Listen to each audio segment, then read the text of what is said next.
Сайн байцгаана уу? Та бүхэн минь сайхан наацсгааж байна уу? Дахин нэг дугаараар уулзч байгаадаа таатай байна.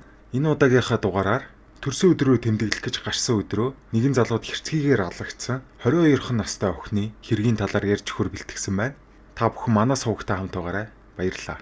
Grace Amy Rose Milan нь 1996 оны 12 дугаар сарын 2-нд Англи улсын Brentwood дүүрэгт Дэвид болон Гил нарын 3 дахь хүүхэд болон мэндэлсэн. Grace бага насндаа эрүүл сарвал хүүхэд байсан бөгөөд эрүүл мэндийн хувьд ямар ч ноцтой асуудалтай тулгарч байгаагүй. Grace бага насндаа Stanford Lee Hope-ийн ойролцоох орших Гиген Josephine католик шашны бага сургуульд суралцаж улмаар тэр Brentwood Ursuline ахлах сургуульд суралцсан төгссөн. Grace Essex-д олон жил үргэлжилсэн. Одоо манайхаар бол Playtime шиг тийм indie rock наадамд тогтмол оролцдог. Хөгжимд маш их дуртай нөхөрсөг өсвөр насны охин байв. Тэрээр аль бага байхасаа л Turok Hockey клубын гишүүн байсан төдийгүй авьяаслаг хоккейчин байлаа. Тэр хоккейн залуучуудын холбооны шагнал хүртэл хүртэж байсан. Мөн Grace маш чадварлаг зураач байжээ. За ингэж явсаар ахлах сургуулаа төгснөхийн дараа Grace Английн зүүн Midlands-ийн Lincoln их сургуулийг зар сурталчилгаа маркетингийн мэргэжлэр сурч 2018 оны 9-р сард төгсжээ. Тэрээр сургуулаа төгсөөд удалгүй буюу 11-р сарын 20-нд Шинэ Зеланд руу аялахаар явсан бөгөөд энэ нь түүний амьдралтаа хийсэн сүүлийн аялал болон чинээ даанч төсөөлөөгүй явж. Тэрээр дэлхийгээр аялах маш их хүсэл мөрөөдөлтэй урам зориг дүүрэн охин байсан. Энэ Шинэ Зеланд руу явсан аялал нь бол түүний хоёр дахь аялал байсан. Өмнө 4 сард Ирланд руу аялцгаад ирсэн удаатай. Grace-ийг найзууд нь гэгээлэг эрч хүчээр дүүрэн гэрэлцсэн инээмсэгэлтэй охин байсан гэж тодорхойлдог. Бороотой нэгэн өдөр Окленд дахь Base Backpackers зочид буудлаас гараад өвдөг хүртлээ цэвэрхэн хар даашин зөмсөж жижигхэн гар цүнхээ барин хотын төвийн гудмаар алхаж буй охин бол Grace. Олон залуусыг дунд алдартай болзооны Tinder аппликейшн дээр түүний анхаарлыг татсан нэгэнтэй өөрийнхөө төрсөн өдрийн үдшийг хөгжилтэй өнгөрүүлэхээр шийдсэн бям гаргийн шөнө байлаа. Тэр хамгийн сүүлд 2018 оны 12 дугаар сарын 1-нд нэг найз руугаа Tinder-ээр нэг залуутай танилцсан, байнга чаталдаг болсон. Төрсөн өдрөө тэр залуутайгаа хамт тэмдэглэхээр шийдсэн гэдгээ чатаар хэлжээ. Энэ нь Grace-ийн найз руугаа бичсэн сүүлчийн чат байжээ. Grace энэ хэрэг болдог өдөр 22 нас хүрч байжээ. Маргааш нь буюу 12 дугаар сарын 2-нд Grace эцэг их нь охиндоо төрсөн өдрийн мэд хүрэхээр залгахад ямар ч хариу өгөхгүй болохоор санаа зовон Английн цагдаад түүнийг сургаггүй алга болсон гэж мэдэгддэг. Тус мэдэгдлийг хүлээж авсан даруйда Английн цагдаа нар Шинэ Зеландын Окленд хотын цагдаа нарт хамтран ажиллах хүсэл тавьснаар тэд шуурхай охиныг хайх ажилдаа ханцуу шамлан орцгоожээ. Охиныг Окленд хотын мөрдөгчд уйггүй хайсны эцэс зохицыг нь найз руугаа чат бичсэн өдрөөс нь хойш 8 хоногийн дараа буюу 12 дугаар сарын 9-ний өдөр Окленд хотын баруун талд байрлах Waitakere нуурын ойр орчмоос олсон байна. Энэ үед мөрдөгчдөд хэн яагаад охиныг хөнөөхөр болов гэсэн асуулт гарч ирсэн бол тодорхой. Мөрдөгчд хэрэг толботой хүнийг олохын тулд охины Facebook, Instagram хаягийг шалгаж байсан үр дүнгээ өгч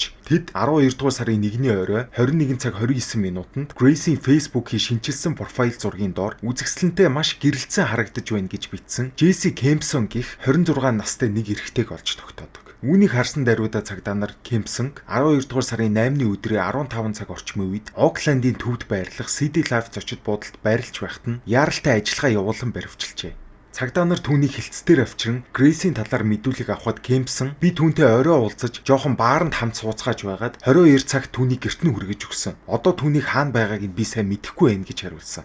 Цагдаа нар Kempson-ы мэдүүлгээ өгөхөд нэрлсэн баарны камерыг шалгаж үзэхэд тэндээс ахуулаад цаашлаад хаашаа явсан, ямар газар орсон гэх мэт тэр өдрийн бүх үннийг харж болохуйц олон бичлэгүүд олж үзжээ. Тухайн бичлэгийг үзснээр залууг Grace-ийг 22 цагт гэрт нь буулгасан гэх мэдүүлэг нь худлаа болохыг нь хүртэл тогтоож чадсан байна. За цагдаа нарын камерын бичлэгийг үзээд олж мэдсэн тэр өдрийн үнний талаар ярилццгаая. Grace-тэй уулзахаас өмнө Kempson өөрийн буудалж байсан City Life зочид буудлын хажуудах Bluestone Room хэмээх орон нутгийн баарны үүдэнд 30 минутын дотор 4 шил пив ууснаар энэ үйл явдал эхэлнэ. Тухайн үед Grace танихгүй хүнтэй анх уулзахаасаа бага зэрэг имиж байсан болохоор олон хүн цугласан газар уулзах нь зүйтэй гэж бодсон тул Kempsonтэй Sky City-д уулзахаар тохиролцсон байна. Kempson-ы ганцаараа пив уугаа зогсож байхад тэдний уулзах цаг хараахан болоогүй байсан ч Grace Sky Tower-ын үүдэнд төрүүлээд ирчихсэн түүний хүлээгээ зогсож ирсэн. Kempson-ы болцсон цагтаа ирэх үед тэд бие биенээ шууд харсан даруйда таньснаар хоёр талаасаа инээмсэглэж уулзан тэврэлтцгээсэн. Тэд хэсэг ярилцсны эцэст Sky City зохицолборын нэг давхарт байрлах бүүргэр ресторан бар руу орцгоолоо. Тэдний Sky City-д хамт өнгөрүүлсэн бүх цаг хугацаанд камерын дуранд өртсөн. Энэ нь хожим цагдаа нарын мөрдлөхөд ихээхэн тус болсон. Бааранд хэсэг сууж байгаа залуус цаг хагас орчмын дараа тэндээсээ гараад ойр барилах Mix кафе руу орцгоожээ. Тэндээ залуус 2 лонх маргарита, Сангриа болон нэг Сангриа дар суусныхаа нэг цаг орчмын дараа тэд тухайн кафегаасаа гарч өмнө нь Кемпсны ганцаараа пив ууж байсан Blue Stone Room гэх нэртэй бар руу явцгаажээ. Оройн 20 цаг 40 минутанд Кемпсэн өөрийнхөө гарыг Грейсийн толгойн ард авчран өөрийнхөө зүг рүү татаж түүний хэдэн секундын турш үнссэн. Дараагийн нэг цагийн дотор тэд хэд дахин илүү үнсэлцэж удалгүй Грейс уцаа гаргаж ирэн найз руугаа сүүлчийн мессежээ илгээжээ. Оройн 21 цаг 30 минутын үед Грейс уцаа оролдонгоо баарнаас гарч дараагаар нь тэд City Life зочид буудлын үүдний танхимаар дамжин лифтэнд сууж 308 тоо төрөө рүү орсон камерын бичлэгээр тодорхой болсон. Үүнээс гадна цагдаа нар Кемпсны буудлаж байсан өрөөнд нэгжлэг хийх үедээ Грейсийг 12 сарын 2-ны үүрээр 1 цаг 30 минут орчимд нас барсан гэж цагдаа нар тогтоосон ба Грейсийг нас барах үед Кемпснийг ерөөсөө сандраагүйг олж тогтоосон байна. Учир нь Кемпсны ноутбукийг шалгах үед тэндээс зохицос хэрхэн нуух талаар болон цусны мөрөө арилгах аргууд гэсэн интернет хайлтууд хийснийг нь цагдаа нар олж илрүүлсэн байна. Үүнийхээ дараа Кемпсэн Грейсийн үхсэн зургийг авахын тулд биеийг нь өөрөөр байрлуулж зогцсны ойроос нийтдээ 7 удаа зургийг нь авсан байж. Маргааш өглөө нь 308 тоо төрөнд Кемпсэн Грейсийг хажууд нь нас барсан хэвтэж байхад нь хүртэл Тиндер дээр танилцсан өөр нэг эмэгтэй рүү чат бичиж тэр оройноо тэр эмэгтэйтэйгээ уулзахаар тохиролцсон. За тухайн үед бол цагдаа нар CCTV ашиглаад Кемпсний мөрөөр бол хөөжсэн.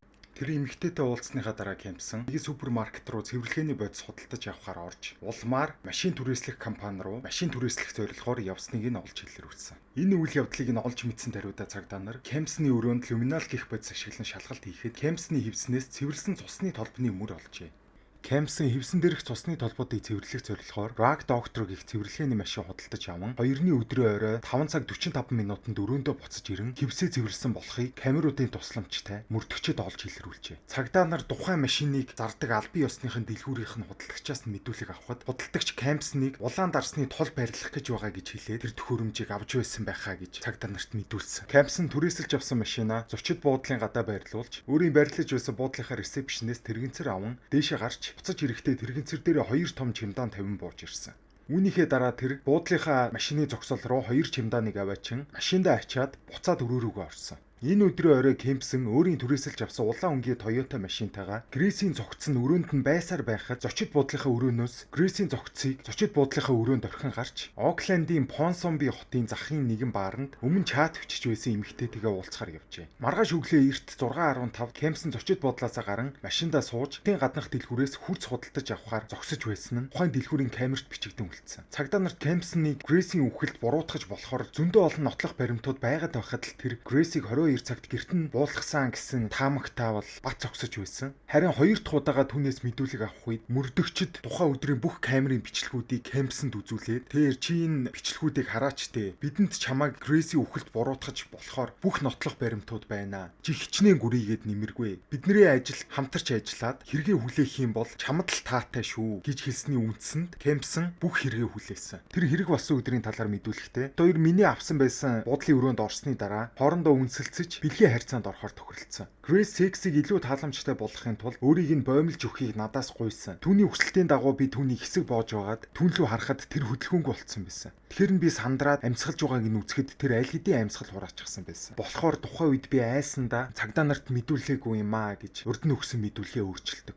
За ингэж явсаар удалгүй Кемпсний шүүх хурал болсон. Энэ шүүх хурлын үеэр Brian DK прокурор Кемпсний Tinder болцоо ашиглан Грейсийн амь насыг санаатаагаар хөнөөсөн болохоор бүх насаар нь хорхон зүйтэй гэж заргалцсан. Харин нөгөө талаас Кемпсний өмгөөлөгчийн хувьд гэх юм бол эсрэг байр суурьтай. Грейс өөрөө хүссэн болохоор манай үйлчлүүлэгч түүний хоолойг боогоод энэ нь санамсаргүй байдлаар амь насанд нь хүрэх шалтгаан болсон учраас бүх насаар нь хорих биш түүний ялыг хөнгөлөх нь зүйтэй гэж маргаж ирсэн байгаа. Өмгөөлөгчийн талаас энийгээ батлахын тулд батлан хамгаалахын шинжээч эмгэг судлаач Финтон Гравен Крон гих задлан шинжээчийг гэрчээр дуудаж Крон энэ гэрчийн мэдүүлгийн үеэрээ Грейсийн биед хамгаалтын шарах байхгүй байсан. Учираас түүний гэмтэл нь харилцан тохиролцсон бэлгийн хавталтай нийцж байна гэж мэдгдсэн. Крон мөн Грейс согтууруулах ундаа маш их хэрэгсэн байсан нь түүнийг үхэлд хүргэсэн бас нэг шалтгаан байж болцсохгүй талаар нь тайлбарлсан байна. Харин нөгөө тал болох прокурорын талаас Кемпсний Грейсийг хөнөөхөөс 8 сарын өмнө өөр нэг жуулчин бүсгүй хүчирхийлснийг нь тогтоосноор тэр 21 настай эмэгтэйг Кемпсний эсрэг гэрчээр дуудсан байна. Тэр эмэгтэй гэрчийн мэдүүлгийнхаа үеэр удаан хугацааны турш Кэмпснаас олж хар дарсан зүү зүүдэлсэн. Түүнээсээ болж шүн болгон уйлж хашгирд сэрж хэрвээ өөрийг нь цагдаад мэдүүлэх гэж оролдох юм бол Кэмпсныг гарч ирээд өөрийг нь алчихгүй гэж айдаг байсан талаараа мэдүүлсэн. Тэрээр нэмээд би унтах болгондоо Кэмпсны нүд над руу хараад байгаа юм шиг санагддаг байсан. Тэр бол сэтгцийн өвчтэй новш. Намайг цагдаад мэдэгдэх юм бол ална гэж сүрдүүлсэн байсан учраас би гэрээсээ гарахгүй олон сар гэртээ бүгсэн талаараа мэдүүлсэн. Бас дараагийн Кэмпсны шүүх хурлаар Кэмпсны хэдэн сарын турш хамт амьдардаг найз охиноо айлхан сүрдүүлсэн хэрэгээр буруутгав. Кэмпс нь байнга хутгаар занал хийлж өдөр болгон түүнийг хүчирхийлдэг байсан. Прокурорын зүгээс Кэмпснийг давамгайлах, бусдыг эрхэндээ байлгах сонирхолтой хүн гэж тодорхойлсон. Энэ олон шүүх хурлын үеэр бол Кэмпс хийсэн зүйлээ хүлээж авахыг ерөөсөө хүсээгүй.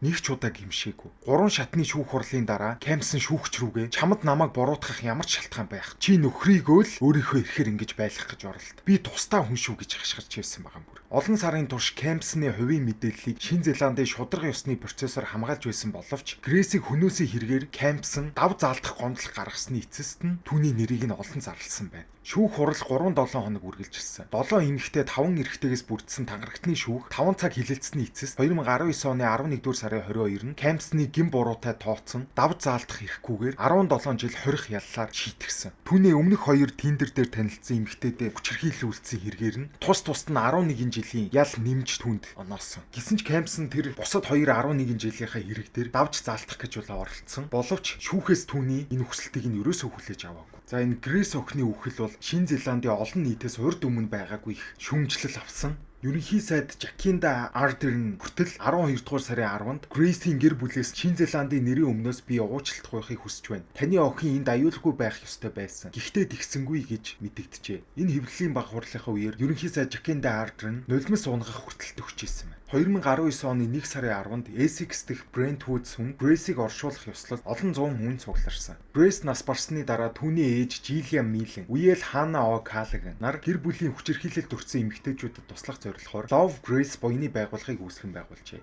2023 оны 12 дугаар сарын байдлаар тэд Их Британи болон олон улсын хэмжээнд нийт 15,600 ширхэг гар цүнх хандвилсан байна. За ингээд энэ удаагийн дугаараар бас нэгэн аимшигтай, маш харамсалтай 22хан настай охины үхлийн талаар хэдүүлээ ярилцгаалаа. Хэдийгээр маш их хүсэл тэмүүлэлтэй, дэлхийг тойрох сонирхолтой охин байсан боловч түүний энэ мөрөөдөл нь хизээч биелэшгүй мөрөөдөл байсан бололтой. Энэ удаагийн дугаар маань үгээр төгсөж байна. Та бүхэнд энэхүү бичлэг маань таалагдсан бол лайк болон subscribe бадарч манаас угийг дэмжээрэй. Дараагийн дугаараар уулзтлаа. Түр баяртай.